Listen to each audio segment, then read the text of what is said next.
कभी सोचा है हमारे पैरों के नीचे जो जमीन है, जिसे हम बस यूं ही मिट्टी या धूल कह देते हैं, वो असल में एक जीती जागती दुनिया है। एक पूरी की पूरी दुनिया। तो चलिए आज जमीन के नीचे काम करने वाले इन अदृश्य श्रमिकों के रहस्य से पर्दा उठाते हैं। आइए एक ऐसे सवाल से शुरू करते हैं जो शायद हर किसान और बागवानी करने वाले को परेशान करता है।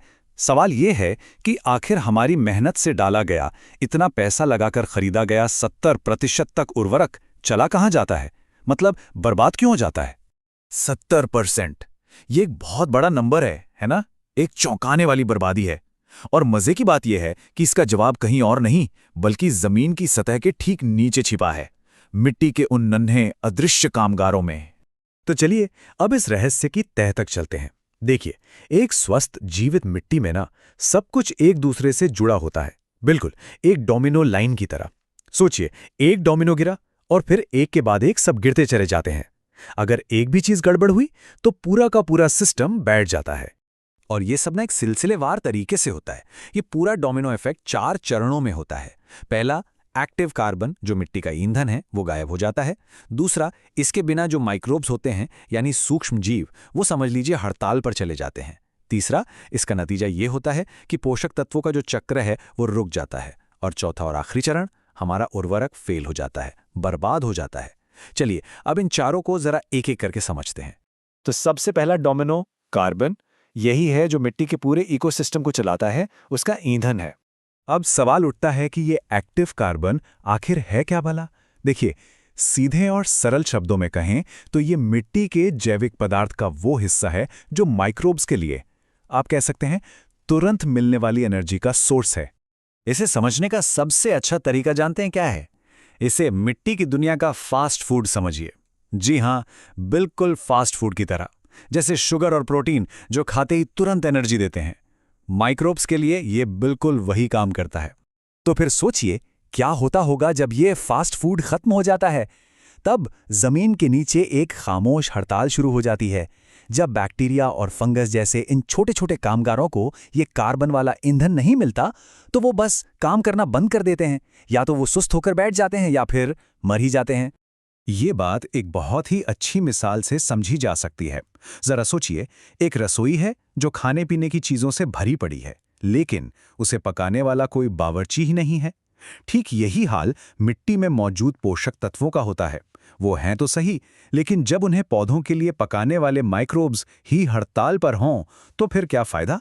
और देखिए, ये समझना बहुत जरूरी है कि पौधे सूखी पत्ती जैसे जैविक पदार्थ को सीधे सीधे खा नहीं सकते।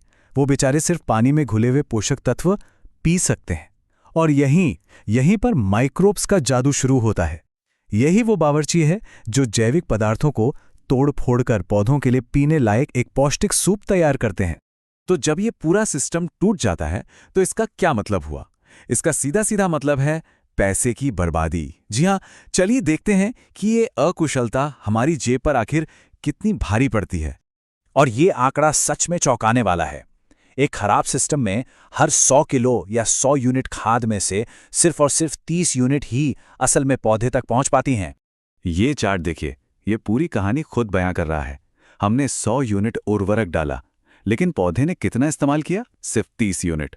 तो फिर बाकी का 70 यूनिट कहां गया? जी, वो बस बर्बाद हो गया। ये पैसे और हमारे संसाधनों दोनों की बहुत बड़ी बर्बादी है। तो सवाल यह है कि ऐसी मृत मिट्टी में उर्वरक फेल क्यों हो जाता है? इसके पीछे 2 बड़े कारण हैं। पहला, जैविक मदद का न मिलना।